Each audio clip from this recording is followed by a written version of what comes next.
चिंता क्लेश दुःख दैन्य दारिद्र्य देशांतरा पाठवी हेरंबा गणनायका गजमुखा भक्ता भोतोषवी अलंकापुरी पुण्यभूमी पवित्र तेथे नांदतो ज्ञान राजा सुपात्र तयाठविता घडे पुण्यराशी नमस्कार माझा सद्गुरु ज्ञानेश्वरासी कुंडलिक वरदे हरी विठ्ठल श्री ज्ञानदेव तुकाराम राम कृष्ण हरी. श्री सद्गुरु चंद्राय नमः. हनुमंत महावीरे लंका शोधली घरोघरे हाटचो हाटेचो बारे गुरे स्त्रियांची. ग्रंथ करते संत एकनाथ महाराज सांगतात, माय बापांनो, संत सज्जनांनो, हनुमान महावीर आहे आणि महावीर असणाऱ्या हनुमंतानं रामचंद्र प्रभूंच्या कार्य उद्देशानं लंका शोधू लागले आहेत. गुप्त विवर असतील, घर असतील, वन असतील, उपवन असतील, अशा प्रत्येक ठिकाणी सीतेचा शोध घेतायत. ऐसे शोधिता नगरात न लभेची सीता शुद्धार्थ राजवर्गाच्या ग्रांत सीतानंत पाहेरी गे. अशा प्रकारे नगरामध्ये सीतेचा शोध घेत राहिले, परंतु सीतेचा शोध लागला नाही. मग राजद्वारामध्ये, राजगृहामध्ये आणि जेवढे काही मंत्री वगैरे असतील या सर्वांच्या घरामध्ये सीतेचा शोध घेतायत. करोणी उड्डाणांची तोरी हनुमंतरी गे प्रस्थ मंदिरी शोधली घरे ओरी ओरी स्त्रिया माजारी जानकी नाही. आणि मग हनुमंतानं उड्डाण केलं आणि प्रहस्त जो लंकेचा प्रधान होता, लंकेचा पंतप्रधान होता, त्याच्या घरामध्ये उडी मारली आणि तिथं त्याच्या स्त्रिया असतील, घर असेल, या सर्व ठिकाणी हनुमान सीतेचा शोध घेत आहेत. ते न लभेची जाण मग करोनिया उड्डाण प्रस्थ मावळ्या प्रधान त्याचे भुवन शोधिले. मग त्या ठिकाणी प्रहस्त होता, त्याचेही सर्व घर जे काही आहे त्याच्या राणीवासात अगोदर शोधलं आणि पुन्हा प्रधानाच्या घरात सुद्धा सीता शोध घेतायत. ते तोणी उडोणी जडकरी शोधावया सीता सुंदरी रिगोणी महापार्श्वचे घरी अंतपुरी शोधित. आणि प्रहस्ताच्या ठिकाणी सीता शोधून बघितली, सापडली नाही. त्यानंतर महापार्श्व, त्या महापार्श्वाच्या घरी जाऊन सुद्धा अंतपुरामध्ये, आतल्या घरामध्ये सीतेचा शोध घेतायत. ते न लभेची सीता शुद्धार्थ ते तोनी उडाला हनुमंत मोहदराच्या घरांत असे पात जानकी. त्या ठिकाणावरून उड्डाण केली, प्रहस्ताचं झालं, महापार्श्वाचं झालं, आता महोदर. ही सगळी रावणाची प्रधान आहेत, त्यांच्या घरी हनुमानजी सीता शोधतायत. आतिकाय महाकाय यांची घरे शोधित जाय अकया कुमाराची छाय शोधून पाये वैदे. अतिकाय असेल, महाकाय असेल, अशा प्रत्येक राक्षसाच्या घरी जाऊन सीतेचा शोध घेऊ लागले. वज्रद्रष्टानी जम्बुमाळी ते शोधिलाय जानकी बाळी विद्यू जीव महाबळी ते गरमन धांडोळी घेतली. वज्रदृष्ट, जम्बुमाळी, विद्युत जीव अशा सर्व प्रधानांच्या घरी हनुमानजी सीतेचा शोध घेऊ लागले. रावणांचा हप्त पूर्ण शुकानी तो सारण त्या दोघांचे घरी जाण पाया पण हनुमंत. रावणाचे अतिशय जवळचे असणारे शुक आणि सारण या दोन्ही गुप्तचरांच्या घरी सुद्धा सीता पाहताय.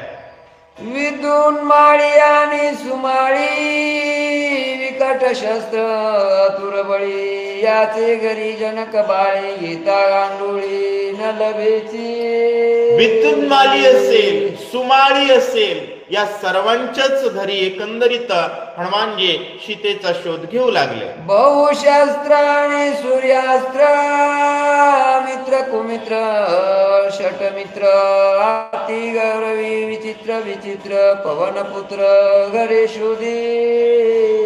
हनुमानजी त्या ठिकाणी घर शोधू लागले. महाराज कोणाकोणाची घर शोधतायत? षटमित्र विकट, कोणतं? सूर्यशस्त्र, अमित्र, राक्षसांची नावं लक्षात घ्या. आपल्या इकडे नावं असतात सुमित्र, त्यांच्यामध्ये आहे अमित्र, म्हणजे जो कोणाचाच मित्र नाही, प्रत्येकाचा काटा काढतो, अशा प्रकारचा अमित्र. कुमित्र, वाईट मित्र जरी असला तर मित्राचंच नरड दाबणारा असा कुमित्र. त्यानंतर सांगतायत षटमित्र, लबाड मित्र. राक्षसांची नावच अशी असतात. एकाचं नाव मला सांगितलं म्हणजे फिरदोष, अर्थ काय म्हणलं, फिरून फिरून जिथं दोष येतात ते. अशा पद्धतीची राक्षसांची नावं असतात. आणि आपल्यामध्ये नावं कशी महाराज? सुग्रीव, सुमित्र, सुनंदन, सुमित, सगळी चांगलं करणारी नावं म्हणजे रामचंद्र प्रभूंच्या भक्ताची असतात. आणि रामचंद्र प्रभूंच्या शत्रूंची नावं चित्र विचित्र अशा प्रकारची राक्षसांची घरं हनुमानजी शोधतात. धूम्राक्ष आणि ताम्राक्ष विरूपाक्षानी मकराक्ष शोधावया मृगाक्ष शावाक्ष परमाती दक्ष कपी शोधी. धूम्राक्ष असेल, ताम्राक्ष असेल, विरूपाक्ष, मकराक्ष, मृगाक्ष अशा अनेक, मृगशावाक्ष बर का, अशा प्रकारे अनेकांची घरं हनुमानजी शोधू लागले. गज प्रगज मगस चौथा झोका वीर विघस हनुमंत शोधी सावकाश धावाद घस रावणासी. घस, प्रघस, महाघस अशा प्रकारच्या वेगवेगळ्या राक्षसांची नावं नाथ महाराज सांगतायत. त्यांची घरं हनुमानजी शोधू लागले. कोणाला कसं? सोबत सोबत सीता नाही सापडली. सीता म्हणजे भक्ती आहे. जिथं भक्ती सापडत नाही त्या घराला टेंबा कुठून लावायचा, ते घड कसं जाळायचं, याचा सुद्धा नकाशा हनुमानजी बनवू लागले. षट निषट मा षट भट उदट मा भट ही घरे शोधून स्पष्ट निघे मरकट पुढारा. हनुमान कोणाकोणाची घरं शोधतायत? षट, निषट, महाषट, षट म्हणजे लबाड, अशी वेगवेगळी लबाड असणारी, असेच लबाड असणारी तिथली भट, महाभट, उद्भट या सर्वांचीच घरं हनुमानजी शोधतायत. युगोन्मात मोन्मात वीर वाटी वाती उन्मात घरे शोधून समस्त निघे हनुमंत पुढारा. युद्ध उन्मत्त, मोह उन्मत्त अशा प्रकारची, मोहात उन्मत्त असणारी, युद्धात उन्मत्त असणारी, अशा वेगवेगळ्या गोष्टींमध्ये उन्मत्त असणारी राक्षसांची घरं हनुमानजी शोधू लागले. भीम महाभीम सभीम तिघाची रूपे अति दुर्गम देखता काळस पडे भ्रम सुखे प्लवंग ते शोधी. काळाला त्या ठिकाणी वचक बसेल अशा प्रकारचे राक्षस आणि त्या राक्षसांच्या घरी जाऊन हनुमानजी सीतेचा शोध घेऊ लागले. वीर जीव वीर उद्धट जीव वज्रपाय तिकट जीवा गाय पर्वत पीठ करी शतकूट गिरीवरा. वीर जीव असेल, वज्रासारखी त्याची जीभच होती. मला जीबीनच पर्वत चगळीत होता, आपटीत होता, अशा प्रकारचे राक्षस. जीवाला मये जाण एका सुरवर पन्नंगासी दाकती गरे कैक शोधी निशंक मारुती. निशंकपणे एक योजन तर त्याची लांबच जीभ होती. महाराज असल्या अकराळ विकराळ राक्षसांच्या घरी हनुमानजी सीतेचा शोध घेऊ लागले. विदू जीवनामध्ये का जीवा विदुते रेखा विजू कडकडीत सिहाक लोकानुलोक कापते लोकानुलोक कापते. नुसते जिभेन हाक जरी मारली तर संपूर्ण ब्रह्मांड लटलट करेल अशा प्रकारची त्याची जीभ होती. आयसे वीर विख्यात त्यांचे त्यांचे घरांत हनुमान घर दांडोळी घेत सीता शुद्धार्थ साधावया.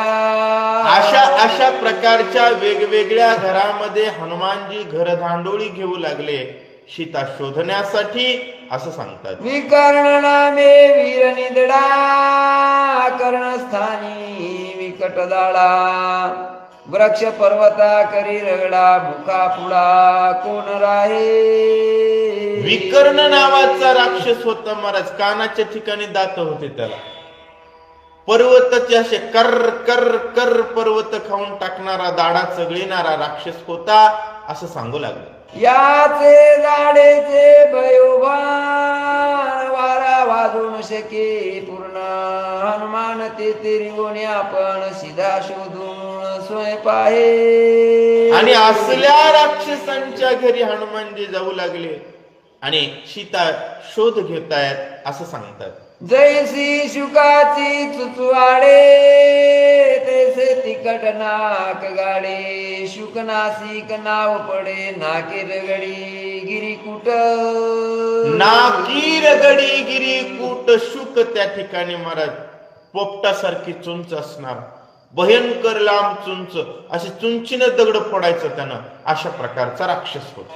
लागता नाकाचा घात दैत्य दान तळी कापत हनुमंतरी गुणिया ते तासे पात जानकी.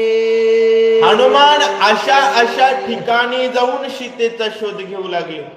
दैत्य दानवाला त्याच्या नाकाचीच भीती होती महाराज. नाकाचा धडाका पडला तर गाव पाडील अशा प्रकारची राक्षस विकृत होती. अश्वमुख गजमुख तरसत घर व्याघ्रमुख त्यांचे घरी हनुमान देख शोधी साम्यक जानकी.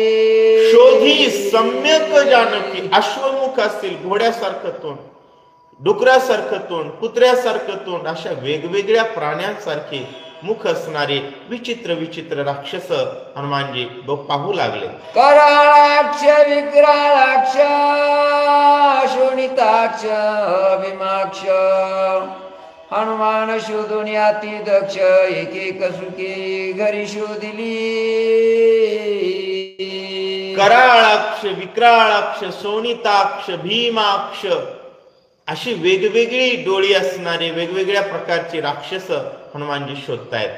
सूर्य रथाचे जेवढे चाक तेवढे काचे मुख या लागी त्याचे चक्रमुख नाम निर्दोक तयासे. काही जणांचं नाव चक्रमुख होतं मला. सूर्याचं चक्र जेवढं असतं का म्हणजे सकाळी सकाळी सूर्य उगवल्यास त्याचा जो व्यास असतो एवढा तोंड मोठालचे मोठाल अशा प्रकारच्या राक्षसांना चक्रमुख म्हणतात असं सांगतात. मूक पसरिल्या रणांत ती लोक्याती अकांत गिळू शकेल मेरू पर्वत वीर विख्यात चक्रमुख. चक्रमुख नावाचा वीर विख्यात भयंकर अशा प्रकारची वीर होते असं सांगतायत. वाप निघता वदनी हुनी सूर्यबिंबाच्या दुनी दुई दाटतिया गगनी ते पासूनी अद्यापी. नाथ महाराज सांगतात त्यानं जर तोंड असं जांभळी दिली तर सूर्य झाकून जात होता आणि सगळीकडे धुळी पडत होती आणि तेव्हापासून आताही पडते असं सांगतायत. ऐसी घरे समजता हनुमान साक्ष ते शोधित स्त्री पुरुषाचा एकांत सुरत रत स्वयं देखे. आणि अशा प्रकारच्या घरी जाऊन सीता शोध घेऊ लागले. जिथं नवरा बायको एकत्र राहतात अशाही घरी हनुमानजी जाऊ लागले. स्त्री पुरुषांचे कांती नाना परीची देखोनी रती हनुमान उद्देगला चिती ते श्लोकोक्ती स्वय बोले. नाथ महाराज सांगतायत की नाना प्रकारची स्त्री पुरुषांची रती. आता ती राक्षस होती महाराज. त्यांच्या डोक्यामध्ये विषय क्रीडेशिवाय विषय वेगळा काही असणार नाही. त्यामुळं विचित्र विचित्र प्रकारचे स्त्री पुरुष संभोग हनुमानजी स्वतः ब्रह्मचारी असताना सीता शुद्धीच्या उद्देशानं पाहतायत आणि कंटाळतात असं सांगतात. हनुमंत म्हणे निगचिती श्रमता सीतेची शुद्धार्थी हे मुख्यत्वे ग्रहागती आली उपती ब्रह्मचार्या.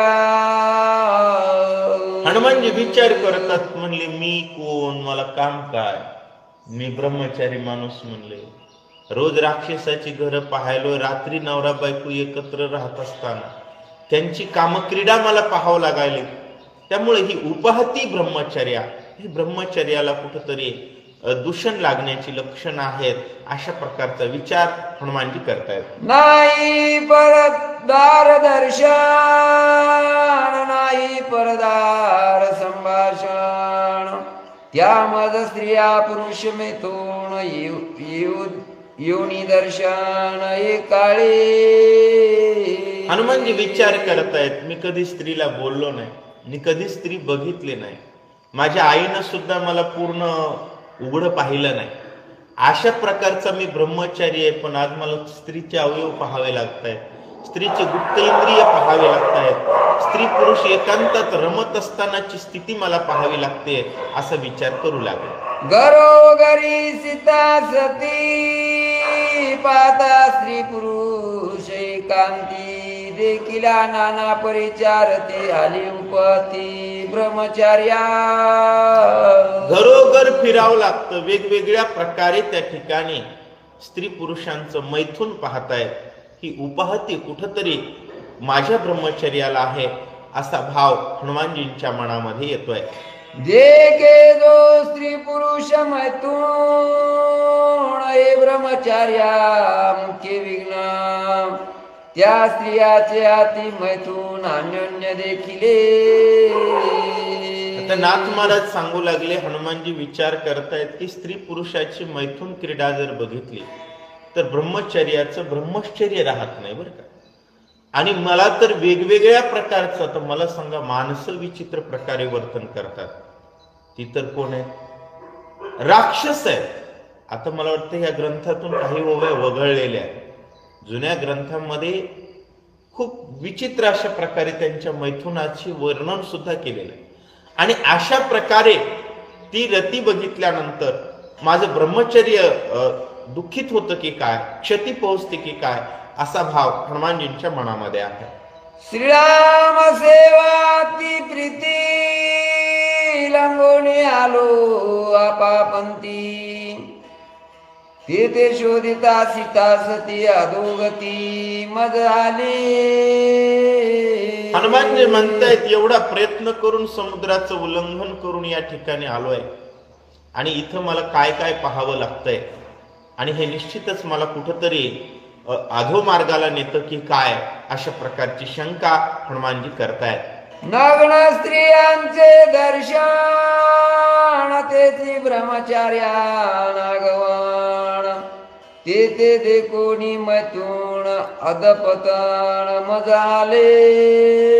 नग्न स्त्री पाहणं हे ब्रह्मचर्याला त्या ठिकाणी धक्का आहे महाराज.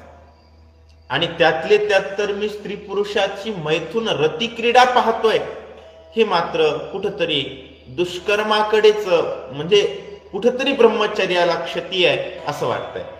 सीता शोधिता संकटी ब्रह्मचर्या होईल तुटी न शोधिता उठा उठी श्रीराम जगजेठी क्षोभेला.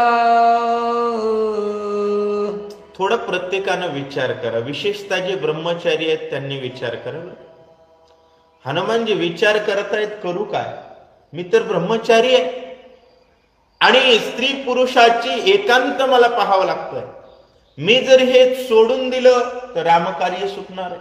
आणि महाराज, रामकार्य सोडून तुम्ही ब्रह्मचारी उग रिकामा उंड्या फिरून काय फायदा? राम कार्यासाठी ब्रह्मचर्य आहे.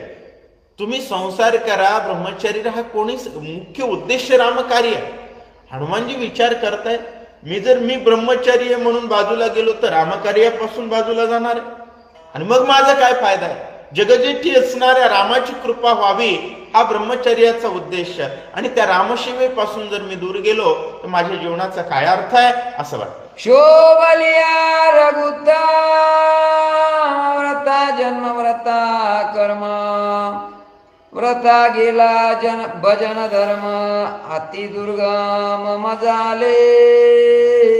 अति दुर्गम मजाले. व्रथा गेला भजन धर्म वाया गेला. अहो रामाला राग आल्यानंतर तुमच्या भक्तीची किरसुनी झाली ना, तुमच्या भक्तीची वाट लागली ना. तुम्ही ब्रह्मचारी म्हणून जगाला भुलवू शकता, पण त्या ब्रह्माला विसरलात तर तुम्ही ब्रह्मचारी आहात. कोण आचारी? ब्रह्मचारी म्हणजे निव्वळ भ्रमात अडकलेले येडपट असं त्याचा अर्थ होतो.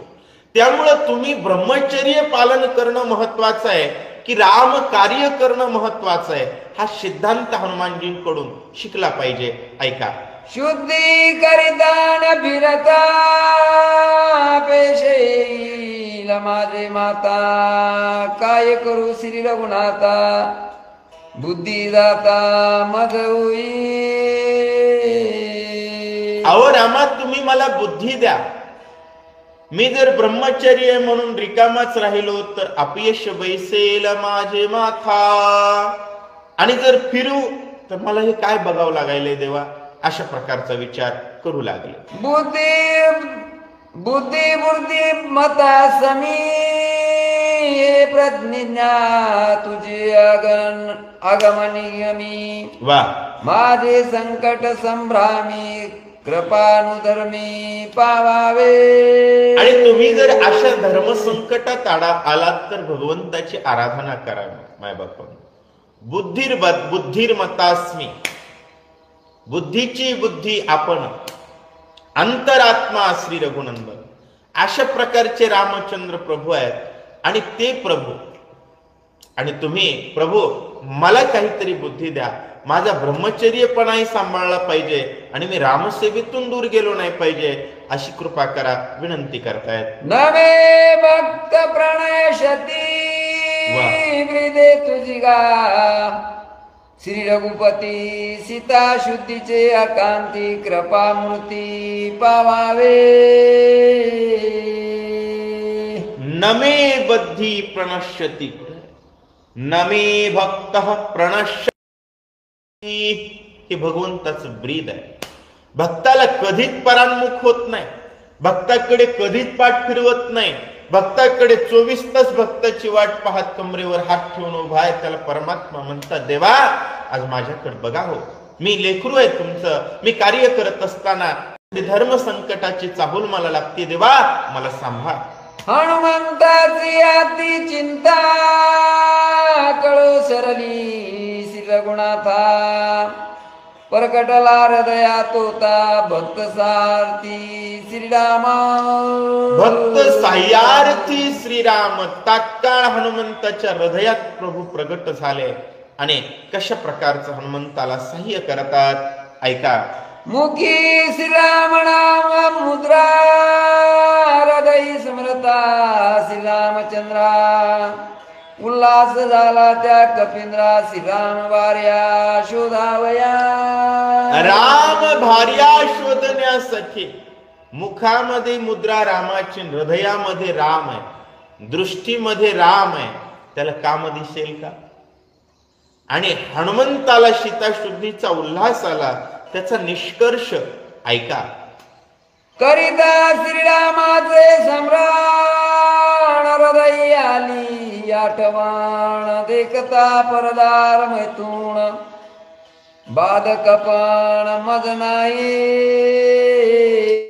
नाथ महाराजांनी निष्कर्ष सांगितला. मुखामध्ये भगवंताचं नाव असेल आणि हृदयामध्ये भगवंताचं प्रेम असेल तर तुम्ही रोज नागव्या स्त्रिया जरी पाहिल्या तर तुम्हाला दोष लागत नाही. आणि तुमच्या मुखात जर रामाचं नाव नसेल आणि अंतःकरणात राम प्रेम नसेल, तर तुम्ही ब्रह्मचारी म्हणून किती बी फिरलात, किती बी जिंदगीभर, तुम्ही 1 मिनिट सुद्धा ब्रह्मचारी नाहीत. तुम्ही फार तर ब्रह्मचर्याचं सोंग आणलेले सोंगाडे, पोटभरे, असा प्रकार होत असतो. हनुमानजी म्हणतायत, हृदयात प्रभुनाम, प्रभुभक्तीचा उद्देश आणि मुखात नाम असेल तर माझ्या ब्रह्मचर्याला बाधा नाही, असा निष्कर्ष करतायत. देखता परदार नग्न, देखोनी परदार मैथून, मज नाही काम कामान, श्रीरामचरण प्रसादे. रामचंद्र प्रभूंच्या चरणाच्या प्रसादाचा परिणाम, परस्त्रीला नग्न पाहिलं, परस्त्रीची मैथुन अवस्था बघितली तरी सुद्धा मज नाही काम कामण, कामामध्ये चित्त जातच नाही जर चित्त रामाला दिलेलं असेल तर. कारण एक गोष्ट एकदाच दान देता येते.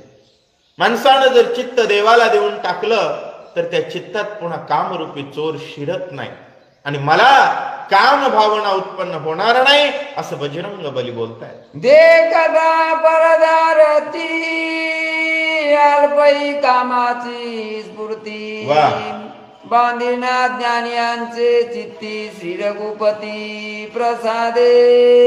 बघा, श्री रघुपतीचा जर प्रसाद असेल तर देखता परदार रती, दुसरे मैथुन करत असताना, कामक्रीडा करत असताना आपण डोळ्यानं जरी पाहिलं तरी आपलं मन स्थिर राहतं. जर आपल्यावर रामचंद्र प्रभूंची कृपा असेल तर, आणि जर प्रभूंची कृपा आपल्यात नसेल तर मैथुन सोडावं. नुसती स्त्रीची घुंगरं जरी वाजले तर माणूस येड होऊन जातो. नुसती स्त्री जरी ऐकली जरी गोष्ट तरी त्या ठिकाणी पतित होण्याची शक्यता असते.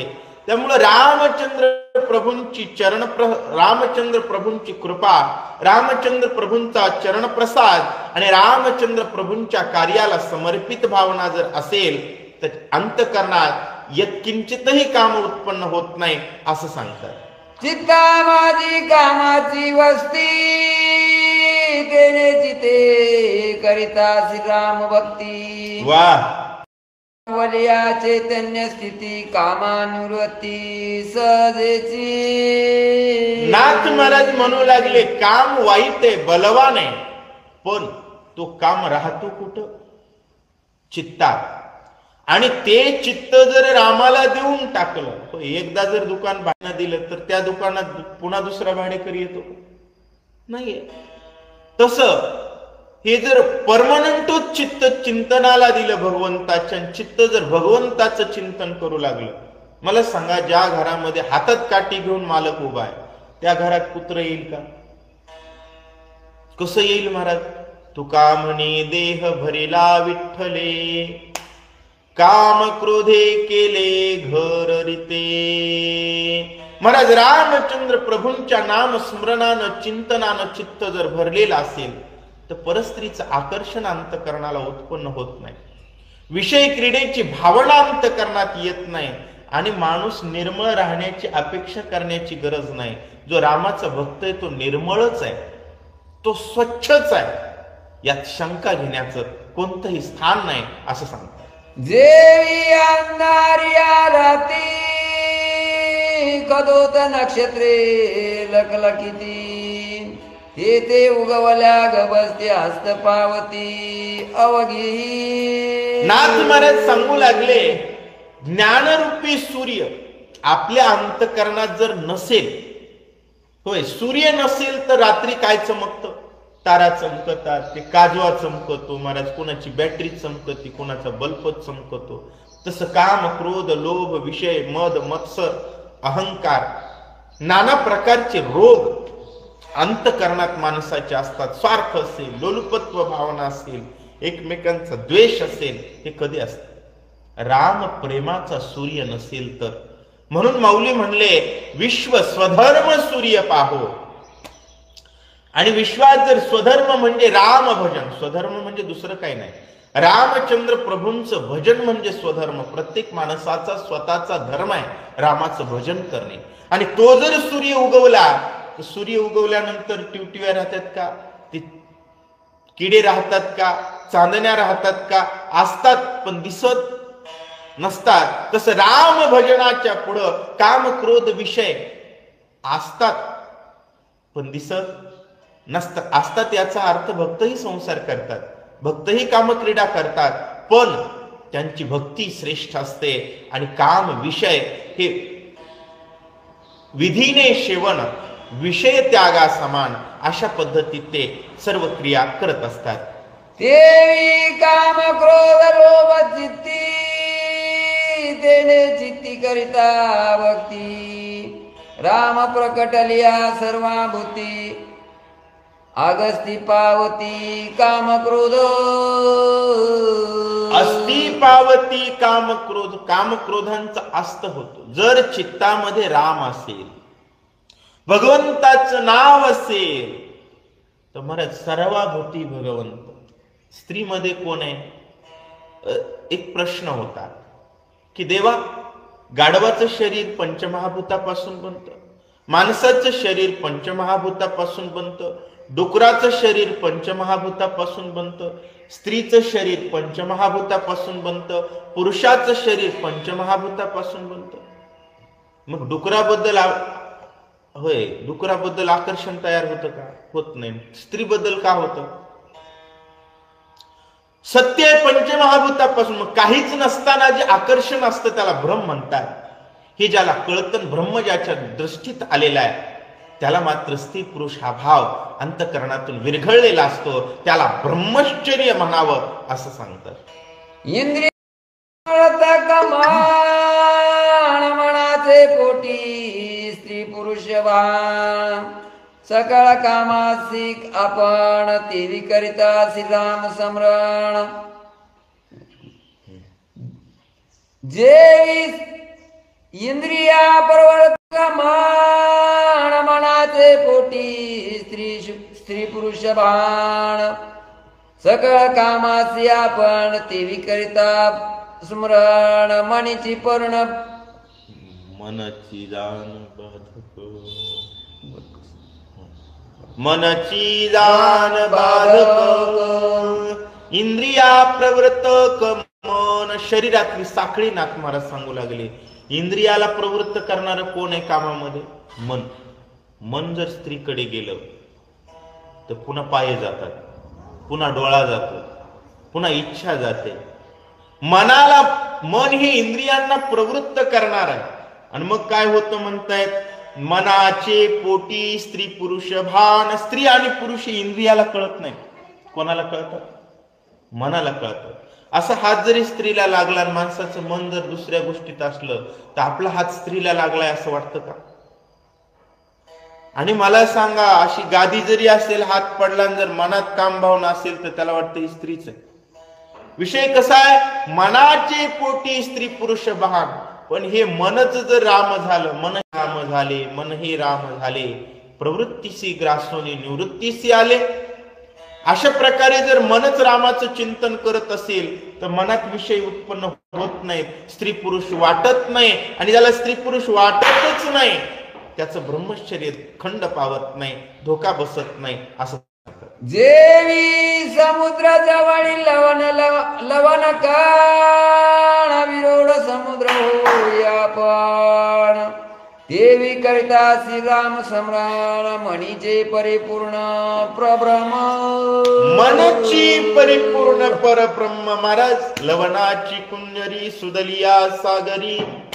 एक मिठाची हातीन बनवली, सागरात सोडली, आता ती परत येते का? नाही. तसं मन हे राम झाले, मनाला राम करून टाकलं. तू मन हे मीच करी, माझी भजनी प्रेम धरी, सर्वत्र नमस्कारी मज एकाते. अशा प्रकारे जर भगवंताचं भजन केलं महाराज तर मनात विषय उत्पन्न होतच नाहीत असं सांगतात. मनाची मावळली मनोवृत्ती स्त्री पुरुषांचे कांती शोधिता सीता सती बाध चित्ती मज नाही. बाध चित्ती मज नाही, मनाची मावळली वृत्ती. मनाची वृत्ती मावळली मायबापांना. मनाचा विषयच मावळून गेला आणि मनाची मनोवृत्ती गेल्यामुळं स्त्री पुरुष एकांतात जरी असतील तर माणसाच्या चित्तात विषय येत नाहीत आणि माणूस निर्विकार राहतो. विकाररहित राहण्याचं मुख्य लक्षण आहे, लक्षात घ्या. हा अध्याय जर सगळ्या युवकांनी ऐकला भारतातल्या आणि प्रत्येक जण भारत का बच्चा बच्चा जय श्रीराम बोलू लागला तर बलात्काराची एक तरी केस पडेल का? एक तरी. पण करंट्या कपाळाचे लेकराला रामायणाला पाठवित नाही, जे लेकर रामायणाला येत नाहीत ते मग अख्खं जग म्हणतं याला फाशी द्या, फाशी द्या. आणि पुन्हा मायबाप म्हणतात माझ्या लेकराला मारलं. मग तू लेकराला रामायणाला पाठवायला पाहिजे, नाही जर पाठवलं तर मरतच असतं असं सांगतात. मन मावळतांची पायी विदेहीच झालो विदेही. वा. आता नग्न स्त्रियांच्या ठाई शोधीन वैदही विदेहत्वे. मन मावळल्यानंतर मी विदेही झालो म्हणले आणि देहातच जो नाही त्याला काय कामन क्रोध अशा प्रकारचा विषय माझा होणार आहे असं सांगतात. नग्न देखता सुकर श्वाना पुरुषास नव्हे काम कामना. हे विदेखता स्त्री पुरुष मैथून बाधक पण मज नाही. नग्न देखता शुकर श्वान. आपण कुत्र्याला नागवत बघतो की डुकर नागवत दिसतं, गाय म्हैस नागवीच दिसते, पण मनात विषय उत्पन्न होतात का त्यांच्याकडे पाहून? नाही होत. अगदी तसं आहे. तसं स्त्रीला जरी पाहिलं तर मनामध्ये विषय उत्पन्न होणार नाही जर मन विदेही स्थितीला गेलं तर. शस्त्र घालिता दळांता पुरुष नव्हे कामसक्त. हे विरिगता योन्यांत काम कामार्थ मज नाही. एखादं शस्त्र बिळामध्ये घातलं तर विषय भावना उत्पन्न होते का? नाही. तसंच पाहत असताना ते स्त्री आहेत पुरुष आहेत रमतायत हा भाव नाही, मला सीता शोधायची हा भाव आहे, मी रामभक्त हा भाव आहे, त्यामुळे मला कामभावना उत्पन्न नाही. आणि जिथं कामभावना उत्पन्न नाही तिथं ब्रह्मचर्य अक्षत असतं असं सांगतात. मासीवरी बैसल्या मासी काम नुपजे कोणासी. देवी देखता मैथुनासी शंका मानसी मज नाही. हनुमानजी विचार करू लागले, माशीवर माशी बसली समजा तर आपल्या मनात विकार उत्पन्न होतात का? माणूस दुर्लक्ष करतं कारण त्या रोज गोष्टी पाहतात. मनामध्ये ती नवरा बायको येतं ती असं करायला येतं असं वाटतं का? नाही वाटत. माणूस एकदम स्थिर निश्चळ मनाचा असतो. तसं ब्रह्मचर्य हे स्वाभाविक उत्पन्न होतं जर चित्त प्रभूत असेल तर. पाविदे सद्गुरूचा वचनार्थ तेच कामाचा समूळ घात. गोमद तुष्टला शिर गुणात काम कार्यार्थ मज नाही. सद्गुरूचा वचनार्थ जर अंतकरणात प्रगट झाला ठसावला तर कामाचा समूळ घात होतो. कारण नाथ महाराजांनी सांगितलं सद्गुरूंची कृपा हा आत्यंतिक प्रलय आहे आणि आत्यंतिक प्रलयात जर वैकुंठ उरत नाही तर काम उरेल का? नाही उरणार. त्यामुळं राम झाल्याची स्थिती आहे असं सांगतात. स्त्री चुकली सीता सती ते शोधावी स्त्रिया प्रती. वा. या स्त्रियाची देखता रती कामस्फूर्ती मज नाही. नाथ महाराज सांगू लागले चुकली कोण? स्त्री. म्हणजे हरवली स्त्री. मग कुठं शोधावी लागेल? स्त्रियांमध्ये शोधावी लागेल. स्वाभाविक कर्म आहे ते. त्यामुळं स्त्रिया पाहण्याबद्दल मला दोष नाही. कारण घरात सुई सापडली तर घरात अंधार आहे म्हणून दारात शोधावी का? दारात शोधून सापडणार आहे का?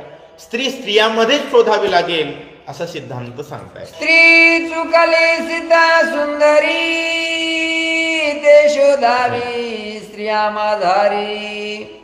वाचून शोधिता श्वान मुशू करी सिलामणारी ते कैचे उग कुत्रा डुकरा मांजरामध्ये सीता शोधून जमेल का? नाही, स्त्री आहे तर स्त्रियामध्ये शोधावी लागेल असं सांग. सीता चुकली यासाठी वडा दावणी उठाउठी शोधू जाता मृगाची थाटी मूर्ख दृष्टी शोधक मूर्ख दृष्टी शोधक. हरवली सीता, हरणाच्या मागे जाऊ लागला आणि सीता शोधू लागला. आणि तसंच आहे हो, तुम्ही भक्त रामाचे आहेत. आता काही लोक राम मंदिराच्या प्राणप्रतिष्ठेला आले नाही, शिवाशिव होत्या म्हणून. आता येईल याचा काही अभिषेक करायचा आहे. अरे काय, कुठली सुचिरभूतता, कशाची सुचिरभूतता, कसली सुचिरभूतता. स्त्री पाहू नाही खरंय, स्त्रीला बोलू नाही खरंय, पण स्त्री जर भक्ती सीता शोधायची असेल तर मग बघा, राम उद्देशानं तुम्ही काम भोगलात तरी चालेल.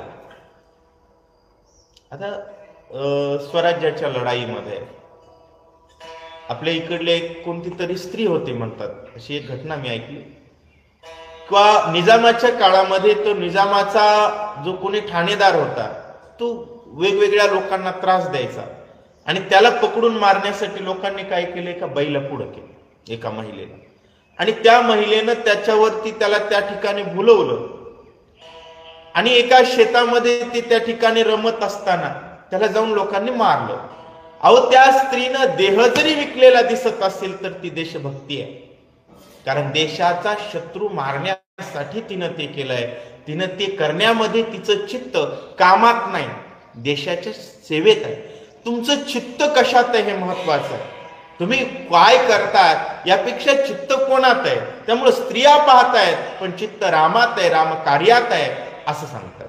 ते मज नाही मूर्खपाण सीता शुद्धार्थ मी सज्ञान शोधीन मी समस्त भुवन गुह्यस्थाने स्त्रियाचे. हनुमानजी म्हणू लागले, माझ्याकडे ते अज्ञान नाही. कोणतं अज्ञान?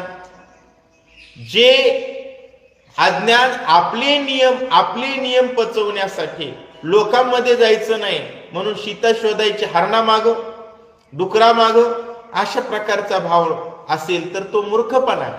योग्य ठिकाणी योग्य गोष्टीचा शोध घेईल आणि मला कोणत्याही प्रकारचा दोष लागणार नाही असा हनुमानजी विचार करतात. जे का अत्यंत विषम स्थान ते रिगता संकट गहन ते मी प्रशोण सीता शोधीन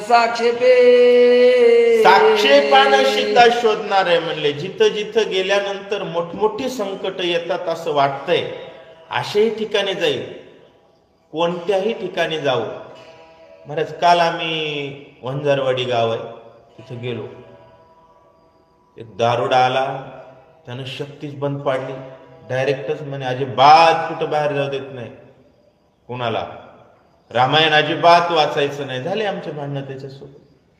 काय फरक पडतो रामायणासाठी भांडणं झाली तर? आपल्या शेतात आला असता, नावताडीला असतं तर आपण भांडणच केले असते ना. आणि रामायण ही आपली खरी शेती आहे महाराज. खरं जीवन प्रपंच रामायण आहे. जीवन दिलं देवानं रामायणासाठी. घातला जेलमध्ये, केली शक्ती चालू. काय फरक पडतो? अहो, तुम्ही भांडण करू नये, खरंय भांडण करू नये, पण रामायणाला कुणी आडवं येत असला तर पालतं घालून तुडवावं. त्या ठिकाणी जर तुम्ही मऊ असाल तर तुम्ही संत नाहीत, षंड आहात. परमार्थाच्या ठिकाणी जर कोणी आडवं येत असेल तर त्याला तुडवण्याची ताकद असली पाहिजे. कारण भांडण ही सुद्धा भक्ती आहे. जर उद्देशात राम सेवा असेल तर. आणि तुम्ही उद्देशात राम नसेल, तुम्ही भले कपाळाला गण लावून फिरायला लागले, काहीही करायला लागले, किती साधूचा वेश घातला तरी वरी भगवा झाला नामे, अंतरी वश केला कामे, अशी स्थिती असते. मायबापांनो, भगवंताची भक्ती करूया. हनुमान उडो पाये आपण तव देखिले इंद्रजित भुवन अनर्घ्य रत्नी विराजमान तेजे गमान गगन लखलखित. ग्रंथ करते संत एकनाथ महाराज सांगतायत, मायबापांनो, संत सज्जनांनो, हनुमंतानं त्या ठिकाणी उड्डाण केलं आणि इंद्रजिताचं भुवन अतिशय तेजस्वी रत्नानं भरलेलं अशा प्रकारचं दिसतंय. घरावरी घरकुसरी उपरवरी उपरी आटाळिका थोर थोरी त्याहीवरी चौबारे. आणि ते राजा लंकेच्या राजाच्या राजकुमाराचं घर होतं महाराज. घरावरती नाना प्रकारची कलाकुसरी रंगरंगोटी होती आणि 4-4 मजली त्या ठिकाणी घर बांधलेले होते असं सांगतायत. रावणाचे घरावनी शोभा इंद्रजिताचे भुवनी कनक कळस जडी रत्नी लागले गगनी लखलखित. कनक सोन्याचे त्या ठिकाणी हे आहेत महाराज. सोन्याचे मुलावा दिलेला होता. सोन्याचे त्या ठिकाणी कळस लागलेले होते. राजा रावणाच्या घरापेक्षा सुंदर अशा प्रकारचं घर इंद्रजिताचं आहे असं सांगतात. श्वेत पिता रक्त भारी पताका झळकती अंबरी जागे लगाली मासुरी हरोहरी दीपिका. प्रत्येक ठिकाणी दिवे लावलेले आहेत. नाना प्रकारच्या पताका आहेत. श्वेत, पीत, आरक्त, पांढऱ्या, पिवळ्या, लाल अशा वेगवेगळ्या रंगाचे राक्षसांचे झेंडे आहेत असं सांगतात. हार कोणिया उपरा उपरी गरटी घाली दे महावीरी वायू सिरिगा नाही भितरी पाय चोपेरी हनुमंत. हनुमानजी सगळीकडे पाहू लागले. राक्षस पहारा देत आहेत. पावलो पावली राक्षसांचा पहारा. वाऱ्याला सुद्धा वाट मिळणार नाही एवढा कडेकोट बंदोबस्त लंकेचा आहे. 3 खणे 4 खण 5 खणे 7 खणे आणि 9 खणे त्या माझी आहे मा दुखणे नित्य कुंथने वाटिका. नाथ महाराज सांगू लागले महाराज. 7 खण 8 खण 20 खण 21 खण 50 खण 100 खण. आता आपण म्हणतो ना 2 खणाची लादणी आहे 5 खणाची लादणी आहे.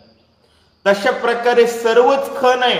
पण नाथ महाराज म्हणले तिथं खणखण आहे, कुणकुण आहे, सारखं दुखणं आहे. माझं एवढं मोठं घर, माझं एवढं मोठं घर अशा अहंकाराच्या अभिमानाचं दुखणं त्या ठिकाणी आहे.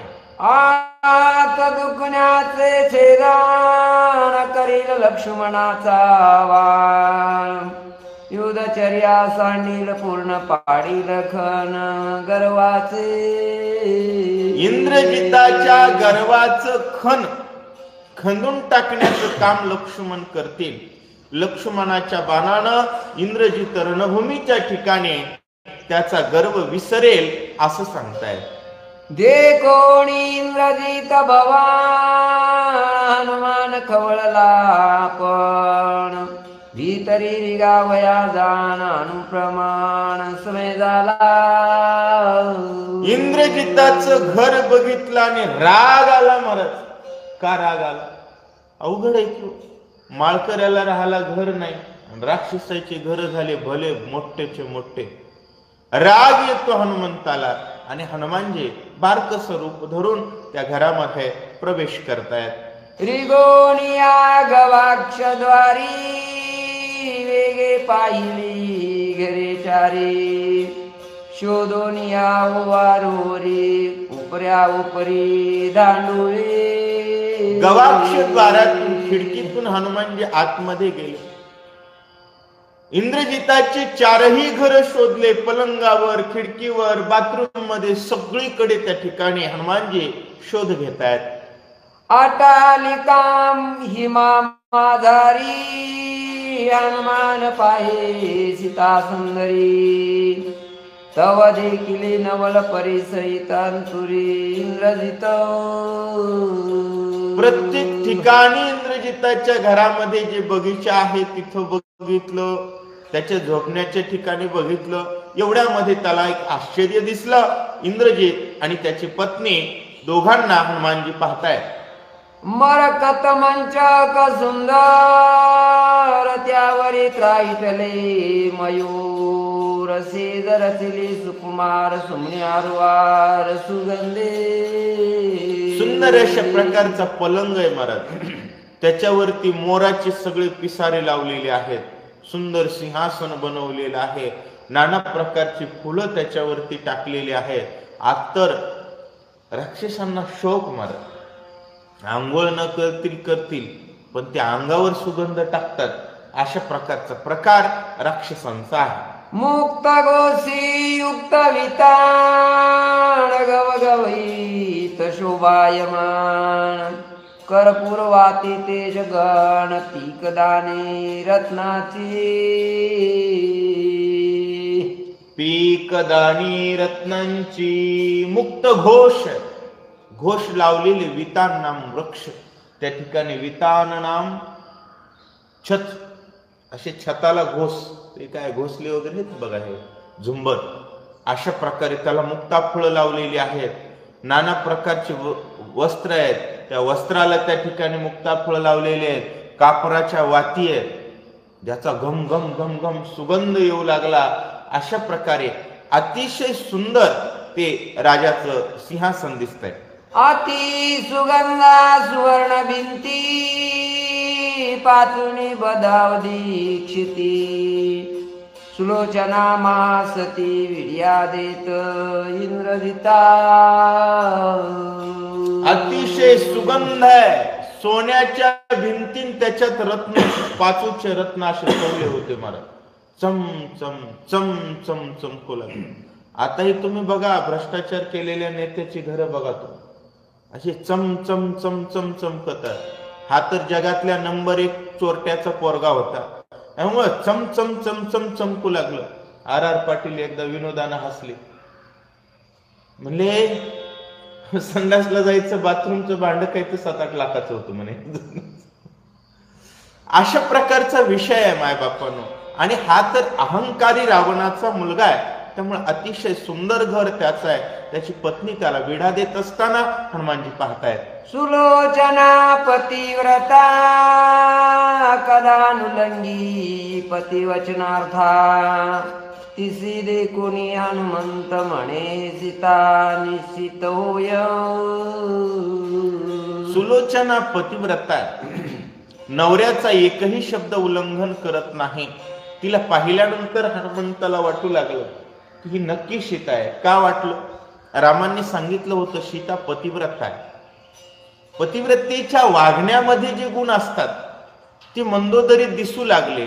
तो शांती, शांतता, ती पद्धत, ती एकनिष्ठता नजरेतली ती पाहिल्यानंतर हनुमानजींना ती सीता वाटते असं सांगतात. नागकन्या सुलोचना ते तो पद्मिनी पद्मनयना देखोणी हनुमान मने जाण रामांगना हे होय. सुलोचना नागकन्या आहे, पद्मिनी आहे, कारण शेषाची ती मुलगी आहे. अतिशय सुंदर दिसत असल्यामुळं हनुमंताला वाटलं निश्चित ही सीता असावी. पद्मिनी स्त्रियांचा विचार पावली भ्रमती भ्रमर अंग सुवास मनोहर सीता सुंदर ही होय. नाथ महाराज सांगू लागले पद्मिनी स्त्री कशाला म्हणावं, तिच्या पावलाला भुंगे येतात, एवढा पायाचा शरीराचा सुगंध येतो, अतिशय सुंदर सुकुमार अशी ती स्त्री असते असं सांगतायत. माझ्या स्वामीची एकांता अनुसरली रावण सुता देच्या करी निमिगाता कोप हनुमंता पयाला. हनुमानजींना वाटतंय की माझ्या स्वामीची पत्नी रावणाच्या मुलाला अनुसरली, मग आता मी दोघांनाही मारेल. भाव आहे बरं का, कृती नाही. भाव हनुमंताच्या मनामध्ये येतोय. डोळे रक्त क्रोधे कडाडी वळली पुच्चाची पैवेटोळी दोघांची मुरडावया नरडी शेंडी तडतडी हनुमंताची. डोळे लालबुंद केलेले लागलेले आहेत. शेपटाचा गोंडा असं थर करू लागला महाराज. दोघांचं नरडच दाबावं हा आवेश कधी आला? रामचंद्र प्रभूंना सोडलंय असं वाटलं म्हणून रामाशी एकनिष्ठ म्हणलं की हनुमानजी डायरेक्ट पाया पडतात. आणि रामाशी एकनिष्ठ नाही असं वाटलं की त्याचा नरड्याचा घोट घ्यायला तयार झाले. अधर्वीरातील से सीता उभय वर्गा मारी नाता कोपालिया श्री रघुनाथा दोघांचे प्रेता दाईन. अधर्मात सीता रतली म्हणली आता मी दोघांनाही मारील आणि रामांना जर राग आला तर दोन्हींची मडे दाखवील. आत्वानी जपुजी बांधोनी जीत धरोनी नेन दोनी रागे गुलकावितो गगनी गडी उडी घालूनी मारावया. रागाने लालबुंद झाले. पुन्हा म्हणले मारण्याऐवजी दोघही जित्ते बांधू आणि बांधून रामाकडे नेऊ म्हणून लट लट लट शरीर काप मारावी आणि धरावे हा भाव आहे. तव सुलोचना ते पतिव्रता पतीचे चरणी ठेविला माथा काही एक पुसेन नियाता प्राणनाथा क्षमा कीजे. सुलोचनेनं नवऱ्याला त्या ठिकाणी वंदन केलं. नवऱ्याच्या पायावर डोकं ठेवलं. म्हणू लागले मालक तुम्हाला मी काही विचारते तेवढं मला सांगा. याव जन्म तुम्हा प्रती नाही केली म्या विनंती हा घात देखुनी लंकापती काकुलती पुसतसे. हनुमानजी मारायला येणार तोपर्यंत बाईनं बोलायला सुरुवात केली. हनुमानजी म्हणले मारण्याच्या आधी ऐकून बघू. सुलोचना म्हणू लागली मालक अख्ख्या जिंदगीत मी तुम्हाला काही मागितलं नाही पण तुमच्या बापानं जे काही मांडलंय सध्या त्याच्यामुळे आपलं मरण जवळ आलंय तेवढं चुकवण्याबद्दल तुम्हाला काही मागते. लाखो जाता शोकवान तुम्ही पावाला ती अपमान अखया कुमराले मरण कुळ निर्दळण राक्षसा. एखादी वय सुटले का? राखो जाता राखो जाता अशोक वनाचं जर तुम्ही संरक्षण करण्यासाठी गेलात तर निश्चित तुम्ही मेलात. तुमचा अपमान होईल अशा प्रकारे सुलोचना बोलते. तव इंद्रजित पुसे प्रिय प्रती ऐसे होय कैशारिती रावणे आणिले सीता सती उळ समाप्ती राक्षसा. इंद्रजित म्हणला माझा अपमान कस काय होईल? तिनं म्हणली मालक सीता आणली ना आता तुमचा नुसता अपमानच होणार नाही म्हणली तुमच्या सहित तुमच्या खानदानाचा काटा निघणार आहे असं सुलोचना बोलते. वनी छळोनी जनक बाळी आणि छळला श्रीराम बळी वा तिने तो करील लंकेची होळी राक्षस पोळी आकांत. जनकाची बाळ असणारी सती सीतेचा त्या ठिकाणी रावणानं छळ केला आणि भगवान रामचंद्र प्रभू जे बलवान आहेत त्यांच्याशी युद्ध करण्याचा विषय सुरुवात झालेला आहे. त्यामुळे आता काहीच उरणार नाही बोलते. तुम्हावरी ओकटे चिन्हा दे कोणी दाखे माझे मान प्रार्थुनी दशानन बुद्धी आपण सांगावे. मालक तुमच्यावर संकट येत असलेलं मला स्पष्ट दिसायलंय त्यामुळे जरा बापाला हात जोडा आणि विनंती करून हिताच सांगा. तू तव त्यांचा ज्येष्ठ कुमार तुझा विश्वास त्यास थोर सीता देऊनी सुंदर श्रीरामचंद्र करी सुखा.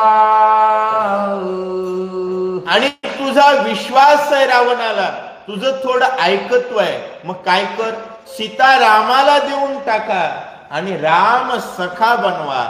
राम जर सखा झाला तर तुमचं मरण चुकेल. सखा केलिया श्रीरवणात राक्षस कुळ होईल स्वस्थ. तुम्ही अक्षयी समस्त यशवंत ती लोकी.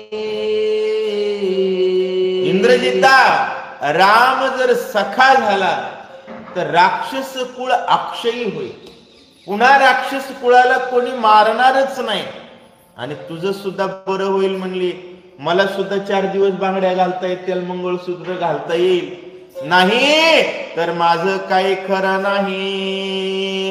इंद्रजित सांगे अति अकांत रावणासी सीता सन्निपात.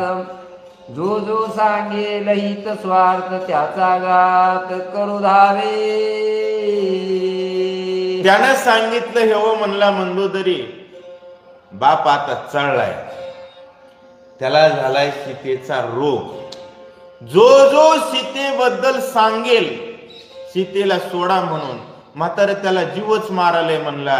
बाप लेकाचे भांडणं होण्यापेक्षा जगायचे तवर जगू म्हणला. होईल ते होईल अशा प्रकारे इंद्रजित बोलतोय. सख्या करोणी श्रीरवनाथा सीता सोडी मज म्हणता. माझ्याच करू दावे लगाता बैसेल माता पितृदोह. आणि बापाला जर ज्ञान शिकवायला गेलो तर होईल काय म्हणला. माझाच घात करायला येईल आणि मग बापाचं माझच लागल. राक्षस असून म्हणू लागला बापाचं माझं नाही लागलं पाहिजे. आपल्या पोराने बाप दामटून मारला असता का नाही. बाप जर म्हातारपणी असली कुटाने करू लागला तर मारला पाहिजे की नाही. परंतु इंद्रजित ती जातच राक्षसाची आहे महाराज. आताचे राक्षस पोरालाच पैसे देते दुसऱ्याची पोरगी हे करण्यासाठी. त्यांच्यात तर बक्षीस आहे, 3-3, 4-4 लाख रुपये देतात भंगारीचं. विषय राक्षसाचा विचित्र असतो. अशा प्रकारे इंद्रजिताचा विषय आहे. ऐक प्रिये सावधान चुकविलिया न चुके मरण. होणार ते होईल जाण बुद्धी आपण न सांगावी. सुलोचने, काळाला मान्य आहे ते होईल आणि होणार चुकणार नाही आपण सांगून विनाकारण वाळीत पडणं बरं नाही असं इंद्रजित बोलतो. ऐसी दोघांची एकांत कथा कोणी हनुमंता.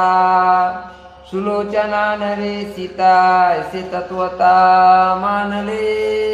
दोघांचं बोलणं बजरंग बलींनी ऐकलं. बजरंग बली म्हणले रॉंग नंबर लागला. ही सुलोचना आहे, सीता नाही अशा प्रकारे हनुमंताच्या लक्षात आलेला आहे. इंद्रजित सुलोचना एकांती कोणे ठाई सीता सती.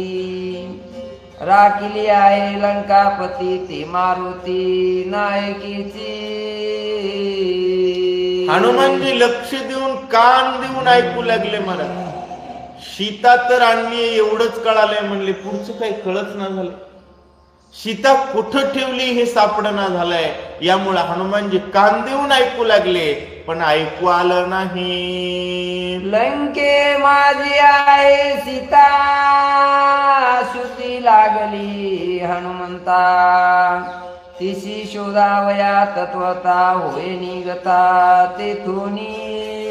हनुमानजी म्हणले लंकेत सीता आहे, आता कुठं आहे याचा शोध घेऊया म्हणून निघाले. मेघाहुनी उंच शिखर मेघवर्ण दीर्घ शिखर. तेथे शोधावया सीता सुंदर पुढे सत्वर मारुती. दीर्घ मोठं असणारं शिखर, मेघा इतकं ढगा इतकं उंच असणाऱ्या शिखरावर जाऊन हनुमानजी सीता शोधतायत. सादरे शोधिता घर हनुमान दचकला थोर. कुंभकर्ण माथोर निशाचर पौडला. हनुमानजी गेले महाराज. मोठं घर होतं. कमाल आहे त्या कुंभकर्णाला छताचं घर बांधून देण्याची रावणाची. एवढा भयंकर क्रूर असणारा कुंभकर्ण बघितला आणि हनुमानजी दचकले.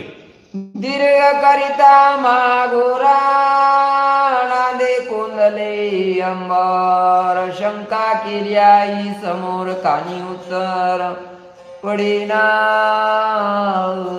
घुर घुरू लागलं महाराज. भलं मोठच मोठा आवाज येऊ लागला. आता सुद्धा 70 डेसिबल पर्यंत आवाज नाही. केवढ्यानं बी आरडायचं महाराज. किती जरी त्याच्या पुढे ओरडलं तरी कोणालाच ऐकू जाणार नाही. अशा प्रकारे कुंभकर्ण ओरडू लागला. मला तर वाटतंय ते कुंभकर्णाचा आवाजच हे पाठ करून अर्ध तितकं काय की आता भयंकर मोठ्या आवाजामध्ये कुंभकर्ण घोरत होता. नाथ महाराज सांगतात 100 माणसं जरी तिथं आरडले तरी कोणालाच आवाज येणार नाही. आता सुद्धा तुम्ही मधल्या खिडक्या लावून घेतल्या तरी त्यांचा आवाज येतो.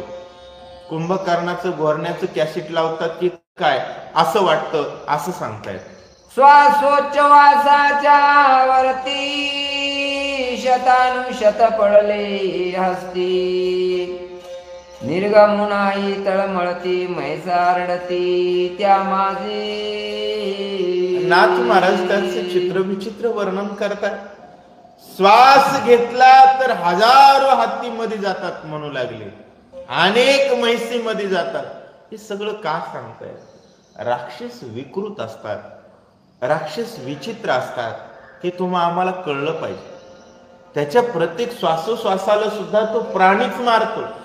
संतांचं वर्णन करत असताना नाथ महाराज कसं करतात? श्वासोश्वासी रघुनंदन. श्वासोश्वासाला राम म्हणतो तो संत, आणि श्वासोश्वासाला अनेक प्राण्यांची हत्या करतो तो राक्षस. हा नाथांचा भाव कुंभकर्णाच्या स्वरूपाचं वर्णन करत असताना आहे. लक्ष द्या. दोन्ही नासा पटरंगरी सगळे कळपरिगती करी त्याचा निर्गमनाही बाहेरी प्राणी मारती प्राण्यांते. त्याच्या नाकामध्ये गेले महाराज मेंढर गेले, मेंढ्या गेल्या, अस्वल गेले, मधी म्हशीला म्हशी अशा टकरी खेळू लागल्या नाकामध्ये. बाहेर यायला रस्ताच नाही ना. शेंबडाचा चिकलन मध्ये नाकाच्या ह्याच्यामध्ये हे टकरी खेळू लागले असं सांगतात. गाई म्हशी बैल घोडी श्वासोच्छवासी घुंगरडी नीज सूर्या नाकरगडी मारिती किडी प्राण्यांच्या. अनेक थाटीचे थाटी त्या ठिकाणी नाकामध्ये गाई बैल म्हशी रेडे येडके गाढव सगळंच होतं महाराज. एकूण एकाला मधात टकरा खेळू लागल्या. कुंभकर्णानं जर असं करून नाक दाबलं तर 1500 म्हशी मरत होत्या असं सांगू लागले. हनुमान म्हणे आपल्या चित्ती जे रचली याची मूर्ती ते आळस नाही प्रजापती अमुक माती रचिली. हनुमानजी म्हणले ब्रह्मदेवाला कटाळ कसा आला नसेल? 10-5 वर्ष ब्रह्मदेव सुट्टीवरच गेला नसेल म्हणले. एवढं जनावर तयार करायचं म्हणजे. कुंभकर्ण म्हणजे काय हलकं जनावर नव्हतं महाराज. भले मोठे जनावर त्याच्या नाकात खेळत होते. याला रचण्यासाठी, याची मूर्ती तयार करण्यासाठी किती माती लागली असेल याचा विचार करतायत. बाबर रोट्याती विशाळ जैसे भाली अनियाळ अंगीची रोम जैसी शूळ दात विक्राळ खेतले. सुळासारखी त्या ठिकाणी केस होते त्याच्या अंगावरचे. मोठमोठाल जणू काय जीसीपीचे 10-5 खोरे लावावे एकत्र करून तसा एक दात होता. अशा प्रकारे कुंभकर्णाचं विश्लेषण करतायत. शेवाळले दिसती दशान कदान करी दातवण देखोनिया त्याचे वदन आले वमन हनुमंता. 6 महिन्याला उठत होता आणि जेवला की झोपत होता. ते कधी दातवण करणार आहे, कधी दात घासणार आहे महाराज? कुठल्याच प्रकारचं टूथपेस्ट लावित नव्हता. 500 150 किलोमीटर पर्यंत वास जात असेल, उगा अंदाज काढला तर.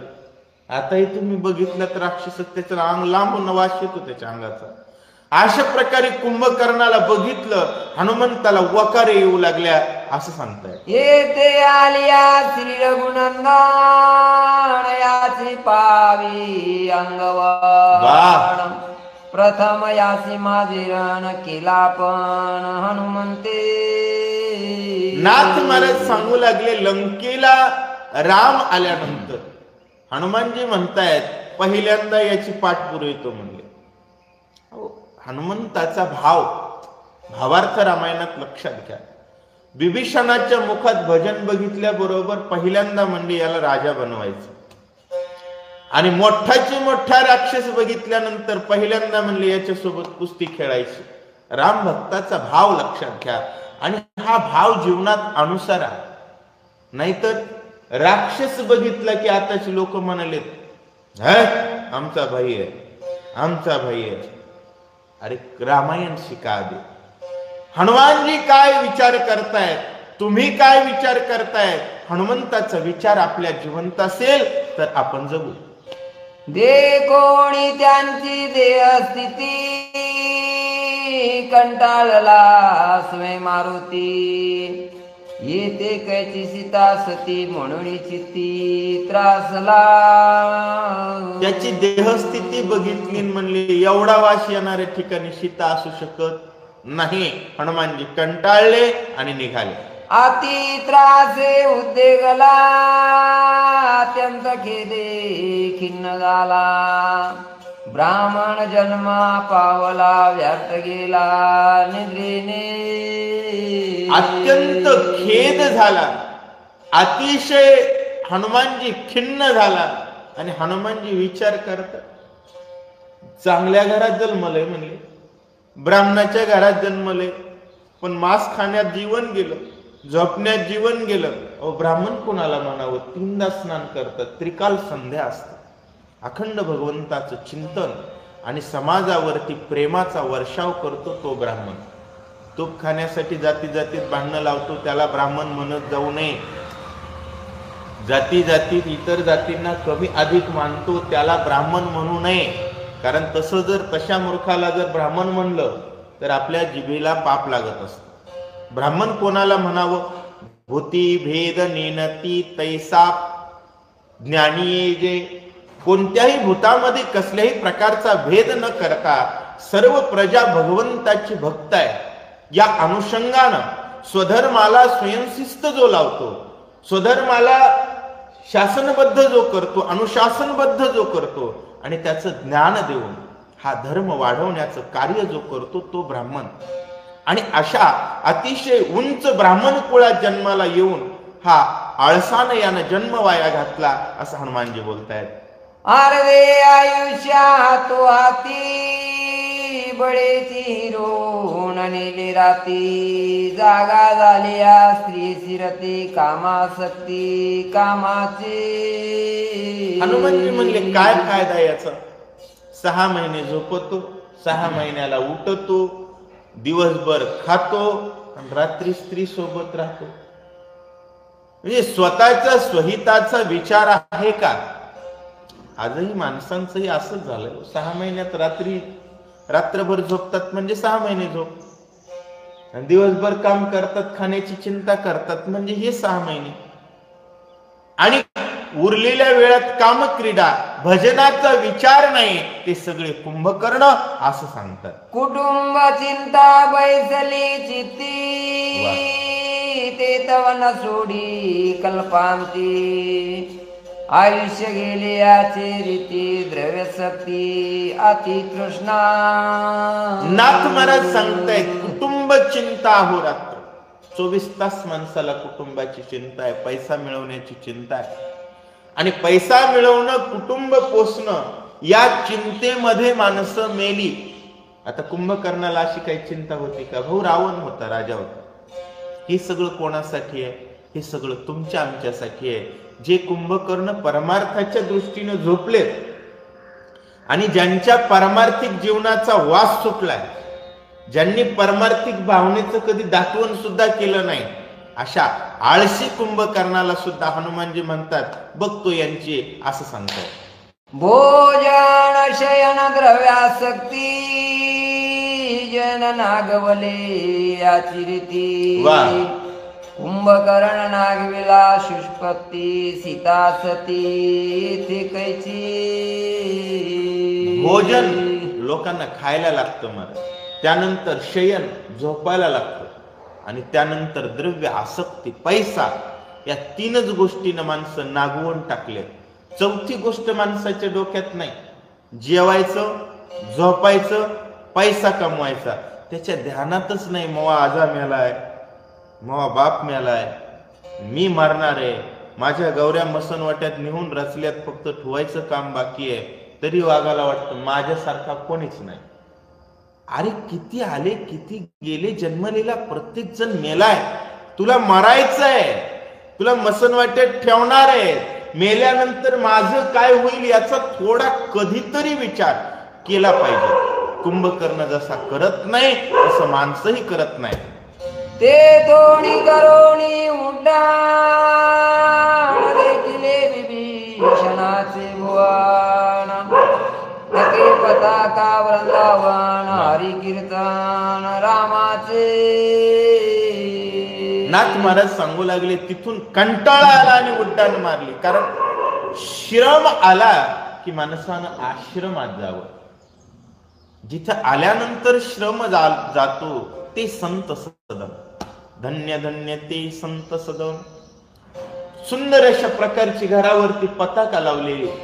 घरावर झेंडा लावावा बरं का, भगवा झेंडा. तो पण वर्षभर एकच नाही, महिन्याला 2 महिन्याला बदलत जावा. झेंडा हा जोपर्यंत भक्क आहे तोपर्यंतच घरावर ठेवावा. झेंड्याचा रंग उतरला की झेंडा सुद्धा उतरावा. आता गावोगाव लोक थाटात झेंडे लावतात, वर्षभर त्या झेंड्याचा एकच तुकडा लोंबत असतो. अहो, भगवा ध्वज हा आपल्या त्यागाचं प्रतीक आहे. तुमच्या मनात त्याग तितकाच फाटका आहे, त्या त्यागाचा रंग तसाच गेलाय म्हणून झेंडा तसा दिसतोय. असो, भगवा ध्वज अतिशय सुंदर अशा प्रकारे विभीषणाच्या घरावरती आहे. घरापुढं वृंदावन आहे. वैष्णवाच्या घरामध्ये जी चिन्ह असतात ती विभीषणाच्या ठिकाणी आहेत. रामचंद्र प्रभूचं विभीषण भजन करतायत. टाळ घोष मृदंग मेळी नैराश्य निजळा वैष्णव बळी. वा. नामा सरसी वाजवी टाळी सुख समेळी डुलत. नाथ महाराज सांगतायत की वैष्णव विभीषण कसा आहे, तर सांगू लागले, अतिशय टाळ घोष मृदंग मेळी आणि नैराश्य निधडा वैष्णव बळी. टाळ आहे, विनाय मृदंग आहे, आणि सर्वात महत्वाचं म्हणजे नैराश्य आहे.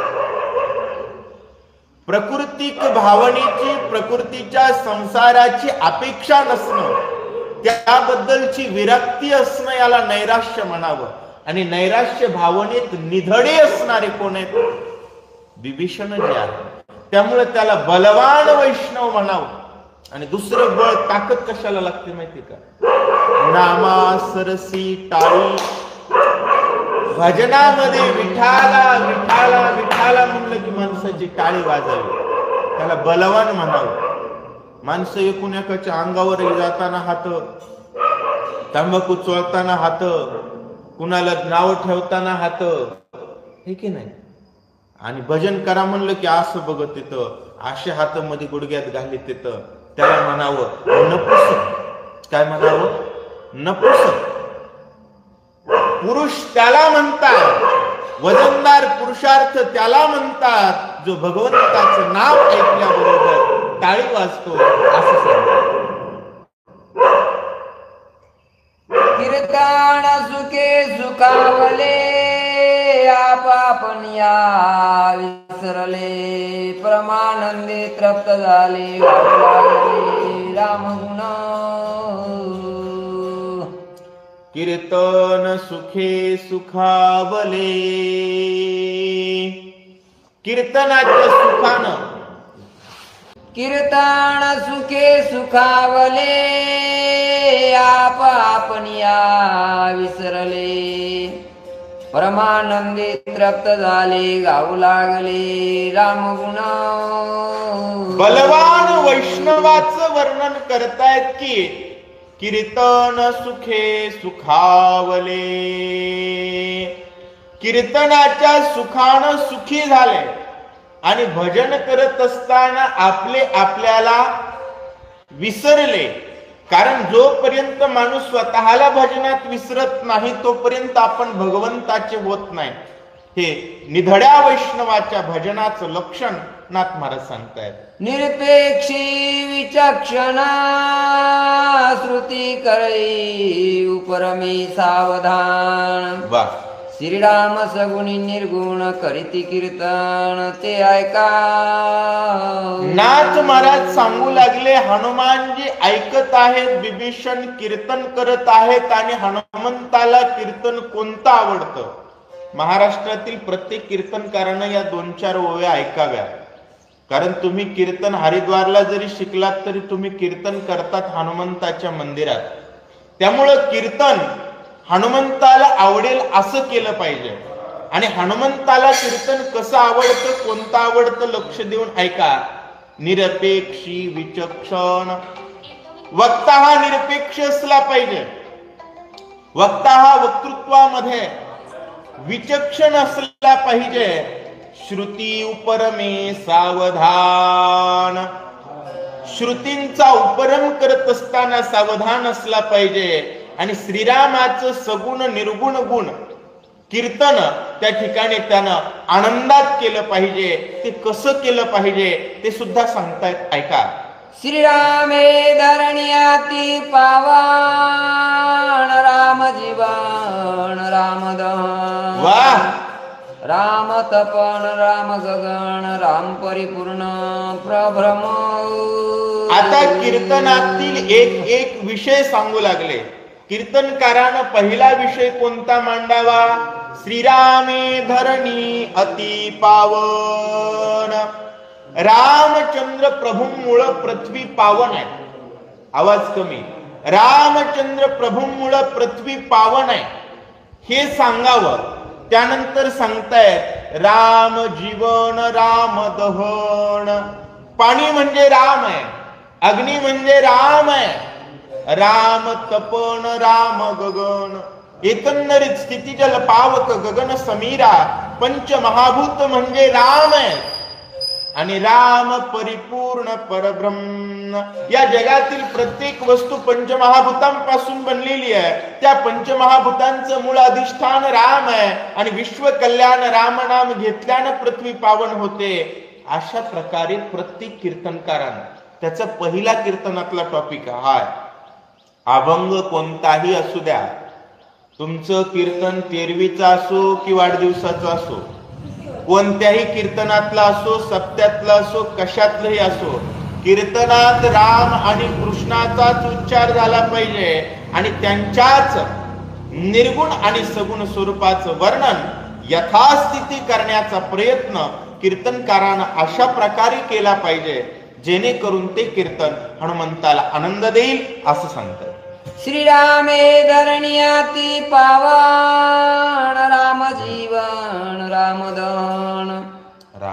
राम मनाचे उन्मान राम चित्ताचे चैतन्य गण राम बुद्धीचे सज्ञान राम परिपूर्ण प्रब्रह्म. राम परिपूर्ण परब्रह्म.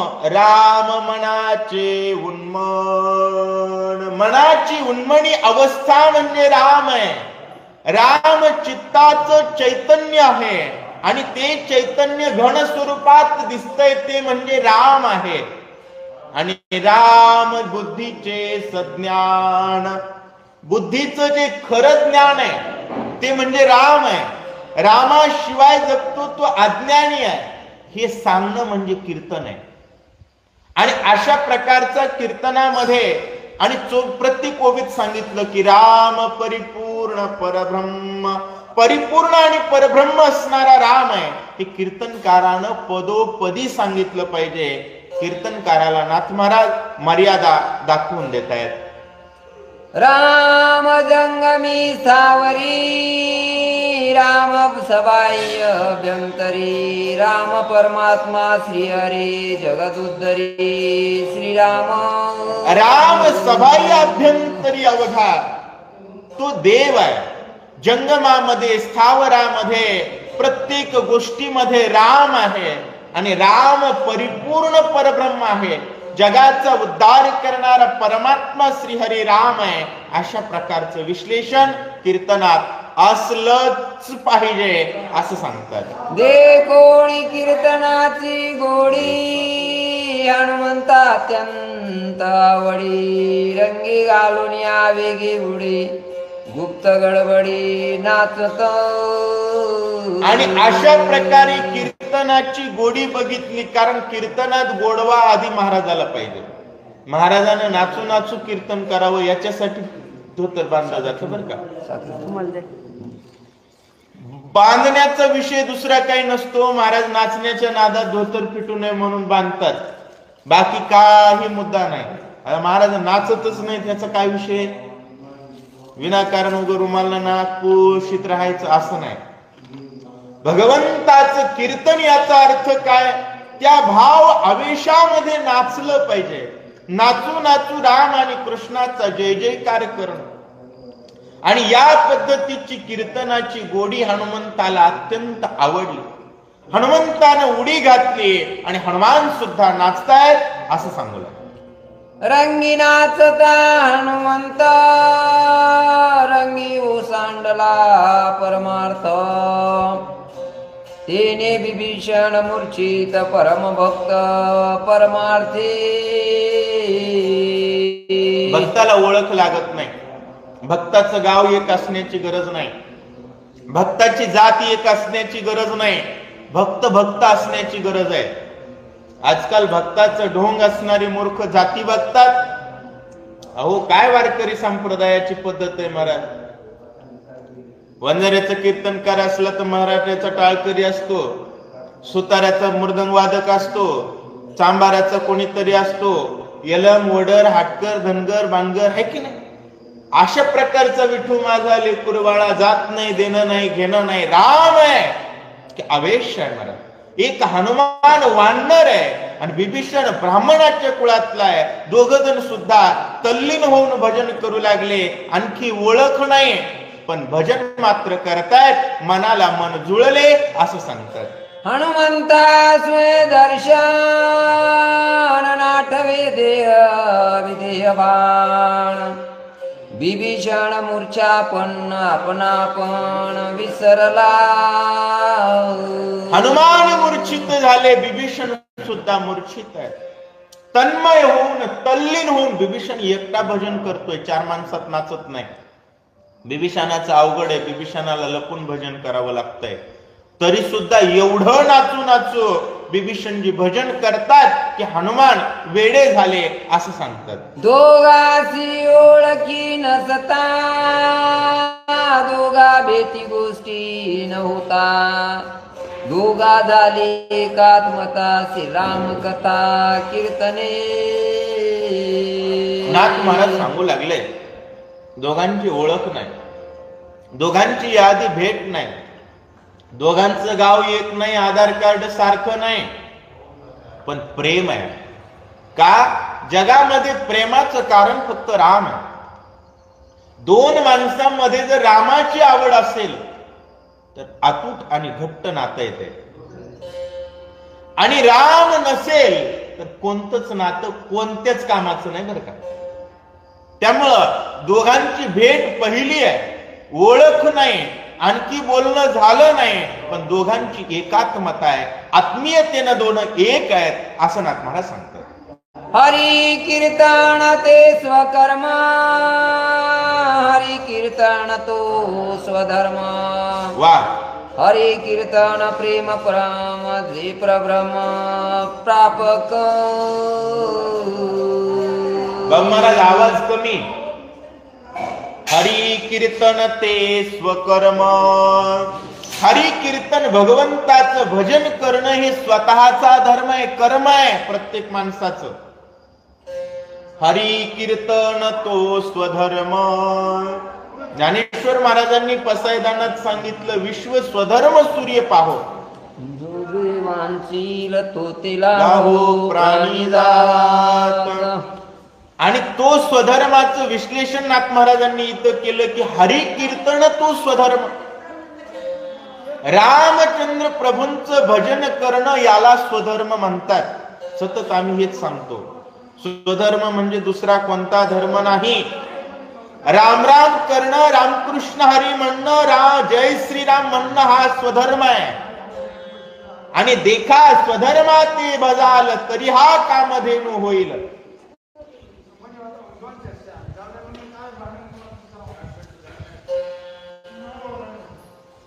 अरे लक्ष्मण, मध्ये रामायण सुरू आहे,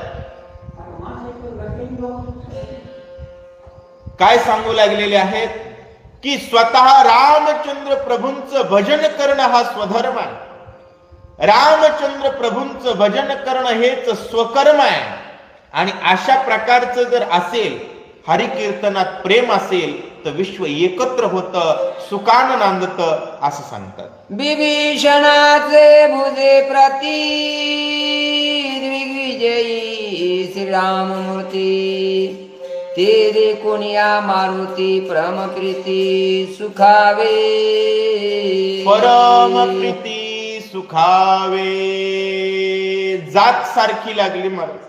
विभीषणाच्या हातावर रामचंद्र प्रभूंची मूर्ती कोरलेली बघितली.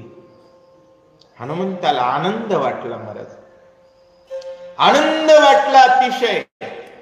आणि हनुमानजी नाचू लागले असं सांगतायत. विभीषणा श्रीराम भक्ता हनुमान आनंदे नाचत, भावे भजता श्री रघुनाथ नित्यमुक्त विभीषणा. हनुमान नाचू लागले, विभीषण रामाचा भक्त आहे म्हणून. नाथ महाराज सांगतात, भावे भजता श्रीरामचंद्र. रामचंद्र प्रभूंचं भजन जर भाव धरून केलं तर नित्यमुक्त विभीषण. तुम्हाला जर नित्यमुक्त राहायचं असेल का, सतत मुक्त राहायचं असेल का, तर भजन रामाचं करावं लागतं. पर्याय एकच आहे,